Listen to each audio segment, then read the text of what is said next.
Please subscribe, like and share.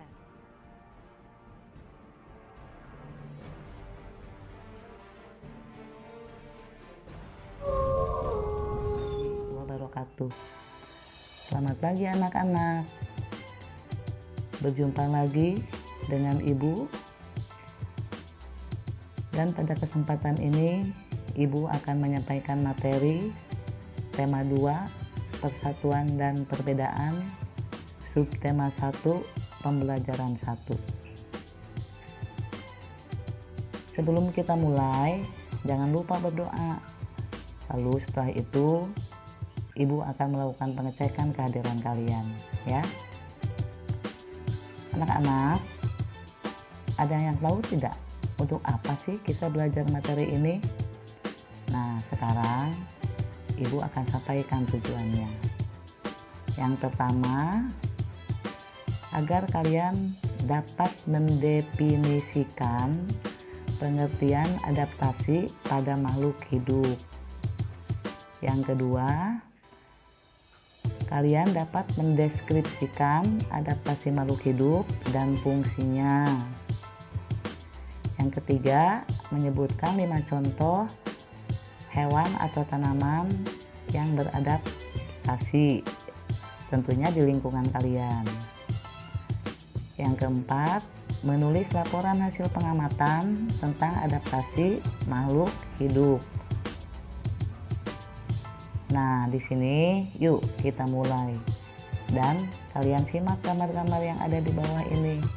Ini adalah merupakan contoh-contoh gambar yang beradaptasi, maksud Ibu, dengan lingkungannya. Lalu pertanyaannya, apa sih adaptasi itu? Nih, adaptasi adalah kemampuan makhluk hidup untuk menyesuaikan diri dengan lingkungan hidupnya. Lalu tujuannya untuk apa? Yaitu untuk menghindari kepunahan dengan fungsi 1. Memperoleh keturunan, 2. Memperoleh makanan, 3. Mempertahankan hidup, dan yang keempat, mendapatkan ruang hidup yang lebih lama. Untuk selanjutnya, apa saja macam-macam adaptasi itu? Adaptasi itu ada 3. Yang pertama, morfologi, yang kedua, fisiologi, dan yang ketiga, tingkah laku.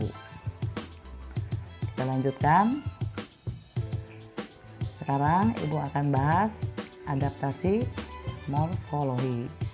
Apa morfologi itu? Nih, yaitu penyesuaian makhluk hidup melalui perubahan bentuk organ tubuh untuk kelangsungan hidupnya. Nah, contohnya ini ada apa? Bebek. Nah, bebek ini untuk beradaptasinya adalah paruhnya yang berbentuk melebar dan memiliki gerigi. Itu untuk menyaring makanan dari air atau lumpur. Nah, yang kedua ada apa nih? Ini adalah burung elang. Burung elang ini mempunyai paruh yang tajam, runcing, agar bisa mengoyak makanan yang berupa daging. Dan contoh yang ketiga itu ada ayam jago. Nah, paruh ayam jago ini pendek ya, tapi tebal dan runcing. Gunanya untuk mematuk makanan berupa biji-bijian. Selanjutnya, bentuk paruh burung. Nah, ini ada burung. Burung apa itu? Burung pelikan. Paruhnya panjang dan berkantung besar.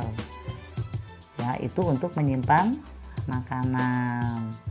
Nah, terus itu ada paruh kalibri yang panjang, kecil tapi runcing untuk mengambil madu dan bunga, ya. Nah, di sini ada bentuk kaki juga. banyak sekali. Nanti kalian juga bisa tahu ciri-cirinya dan contoh-contohnya. Nah, untuk mempersingkat waktunya, kalian nanti baca sendiri ya. Nah, sekarang tipe mulut serangga. Tuh, di situ banyak serangga. Ada belalang, ya, ada lalat, ada kupu-kupu, dan juga ada nyamuk yang suka menusuk di kulit kita. Nah, semua sudah Ibu jelaskan ya di bagian sesi pertama.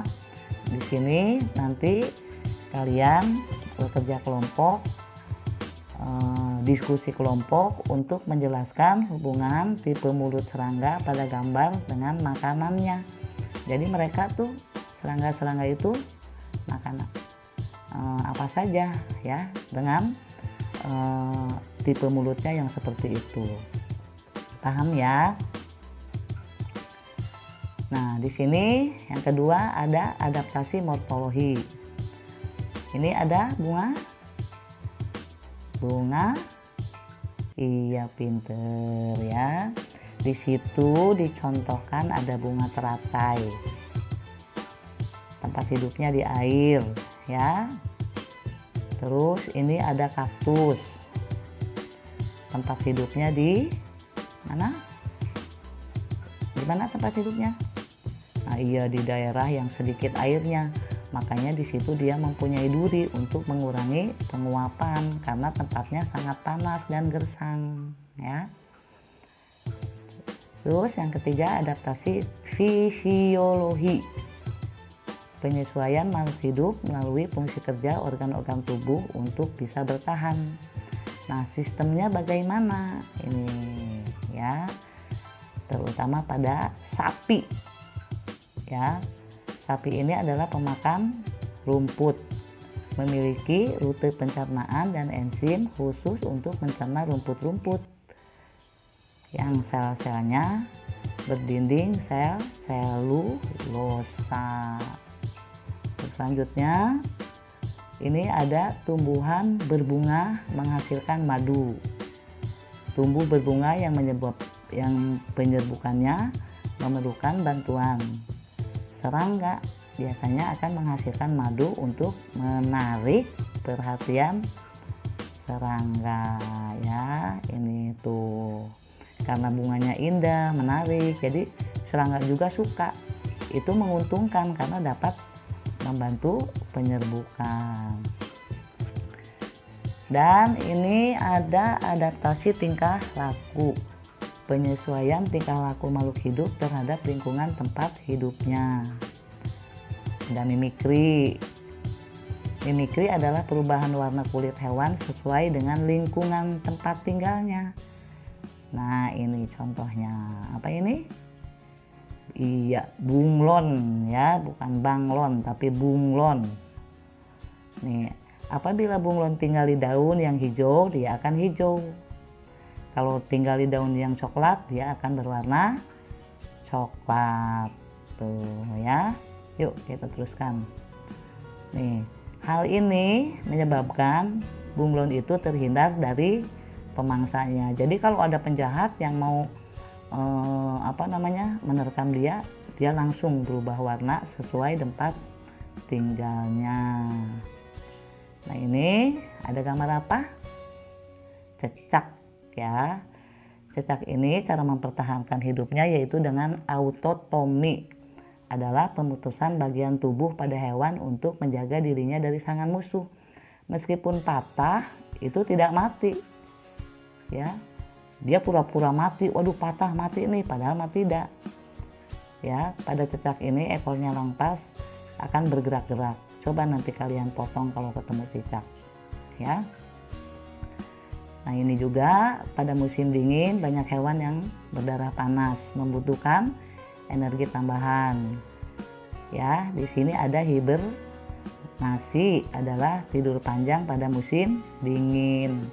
Tuh, itu contohnya ada tikus, beruang. Nanti kalian cari lagi contohnya. Terus ada estivasi, yaitu hewan yang hidup di daerah gurun dan pada musim kemarau bisa mengalami kekurangan air. Contohnya itu ada kadal, ada katak ya, terus ada apa tuh, ada keong ya. Di lingkungan kalian terutama di dekat kebun-kebun itu banyak keong ya. Nah sekarang kita lanjutkan dengan perilaku reproduksi pada apa itu, iya ini ikan hiu. Dalam perilakunya biasanya seekor hewan jantan bertarung dengan jantan lain agar dapat menguasai betina dan dapat melakukan perkawinan untuk berkembang biak. Nih, salah satunya contohnya yaitu ikan paus ya. Yuk next kita lanjutkan lagi. Nah ini ada gambar apa nih? Iya pinter, ini cumi-cumi ya. Jadi cumi-cumi ini mengeluarkan tinta yang cairannya hitam ya. Jadi kalau ada yang mau menyerang cumi-cumi itu menyemprotkan tintanya dan berenang menjauh. Hal ini dilakukan untuk mengecoh lawan sehingga lawan tidak bisa mengetahui keberadaan karena lingkungan sekitarnya ya. Nah itu sekarang sesi keduanya sudah kita bahas. Untuk selanjutnya ini ada tugas buat kelompok juga. Carilah satu hewan atau tumbuhan yang ada di sekitar kalian, amati cara adaptasi hewan dan tumbuhan itu ya, dan tulis laporannya pada lembar kerja di samping ini. Ini kalian isi nama hewan yang kalian amati apa, hari tanggalnya tanggal berapa, waktunya jam berapa, tempatnya di mana, terus hasil pengamatannya kalian tulis. Setelah kalian mendapatkan hewan atau tumbuhan, kamu teliti kalau dia diserang bagaimana, tempatnya di mana, dan yang terakhir tulis nama kelompoknya ya. Itu anak-anak materi untuk kita hari ini. Sebagai penutup dari kegiatan ini ya, marilah kita ucapkan alhamdulillah pembahasan materi hari ini selesai. Lalu tugasnya dikumpulkan per kelompok ya, jadi satu kelompok satu saja, jangan semua. Selamat mengerjakan, semangat ya. Sebagai kata penutup diucapkan wassalamualaikum warahmatullahi wabarakatuh. Terima kasih.